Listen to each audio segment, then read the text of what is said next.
बिस्मिल्लाहिर्रहमानिर्रहीम। जी बेटा, आज हम आपका आईएएस का टॉपिक डिस्कस करने लगे हैं।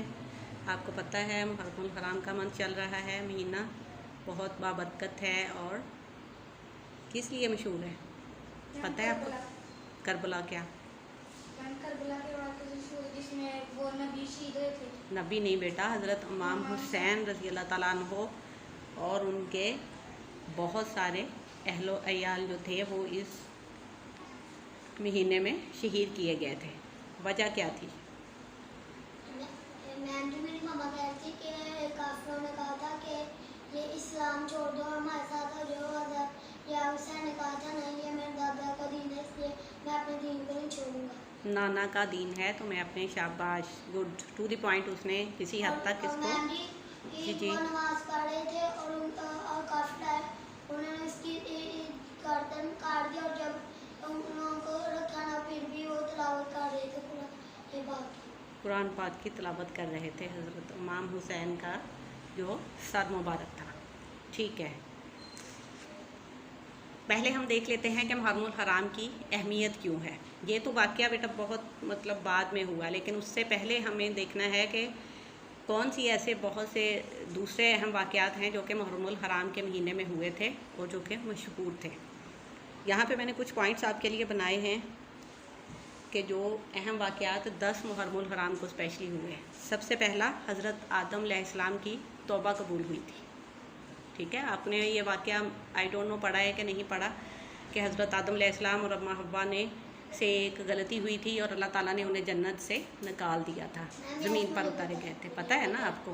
तो उसके बाद उन्होंने तौबा की थी, तो फिर उनकी तौबा कबूल हुई थी और अल्लाह ताला ने उनकी वो गलती, उनका वो गुनाह माफ़ फरमा दिया था। तो ये जो तौबा की कबूलियत का दिन था, ये 10 मुहर्रमुल हराम था। ठीक है, उसके बाद हज़रत इब्राहीम अलैहिस्सलाम को कौन सा लक़ब दिया गया था? एक मनसब था जो उनको सिर्फ हज़रत इब्राहीम अलैहिस्सलाम को मिला था, किसी और पैगंबर या नबी को नहीं मिला। वो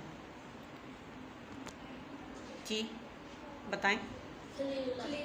खलीलुल्लाह का मनसब हज़रत इब्राहीम अलैहिस्सलाम को मिला था और ये भी 10 मुहर्रमुल हराम को दिया गया था। उसके बाद हज़रत यूसुफ अलैहिस्सलाम को जेल से रहाई मिली थी। ये भी वाक़या आपने, ये सारे वाक़यात बेटा कुरान पाक में दर्ज किए गए हैं। जिन बच्चों ने, अभी आप बहुत छोटे हो, आपने कुरान पाक तर्जुमा के साथ नहीं पढ़ा, इसलिए आपको बहुत सारे वाक़यात का नहीं पता होगा। ये पता आपको तब चलता है जब आप कुरान पाक को पढ़ते हैं तर्जुमा के साथ और उसको समझते हैं। हज़रत यूसुफ अलैहिस्सलाम भी एक नबी थे, पैगंबर थे, और उनको साजिश के तहत जेल में डाला गया था और फिर जब उनको जेल से रहाई मिली थी तो वो भी 10 मुहर्रमुल हराम का दिन था। मैं सारा अपना जो भी आज का हमारा है लेसन कह लें आप इसको मैं थोड़ा सा ब्रीफली आपको बताने की कोशिश कर रही हूँ ताकि टाइम की बचत हो सके। ठीक है, फिर उसके बाद हज़रत यूसुफ अलैहिस्सलाम के वालिद थे हज़रत याकूब अलैहिस्सलाम, ये भी नबी थे। उनकी बेनाई छिन गई थी, अपने बेटे से बहुत ज़्यादा मोहब्बत करते थे हज़रत यूसुफ अलैहिस्सलाम से, और जब हज़रत यूसुफ अलैहिस्सलाम को जेल में डाला गया तो उनकी जुदाई के गम में इतना रोए थे हज़रत याकूब अलैहिस्सलाम कि उनकी आँखों की बेनाई या रोशनी ख़त्म हो गई थी, और वो रोशनी भी मोजज़ाती तौर पर उनको 10 मुहर्रमुल हराम को ही लौटाई गई अल्लाह ताला की तरफ से।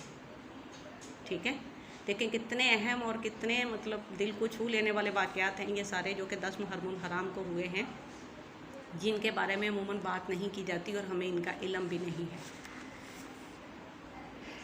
हज़रत यूनुस अलैहिस्सलाम को मछली ने निगल लिया था। ठीक है, और वो ज़िंदा मछली के पेट से ज़िंदा सलामत वापस निकल आए थे। एक बहुत मशहूर आयत है जिसको आयत करीमा भी कहा जाता है, वो हज़रत यूनुस अलैहिस्सलाम ने पढ़ी थी। और अमूमन कहा जाता है कि जब आप किसी मुश्किल में हों, मुसलमान होने की हैसियत से हमारा ये अक़ीदा है कि जब आपके ऊपर कोई मुश्किल हो और आप उससे निजात चाह रहे हो तो आपको आयत करीमा का विर्द करना चाहिए। आती है आपको किसी बच्चे को आयत करीमा? ला इलाहा इल्ला अंता सुब्हानक इन्नी कुन्तु मिनज़ ज़ालिमीन, ये आयत करीमा है बेटा। और ये हज़रत यूनुस अलैहिस्सलाम ने पढ़ी थी और वो ज़िंदा सलामत मछली के पेट से बाहर आ गए थे। ये वाक़या किस तारीख़ को पेश आया? 10 मुहर्रमुल हराम को। फिर उसके बाद हज़रत मूसा अलैहिस्सलाम को फ़िरौन से निजात मिली थी।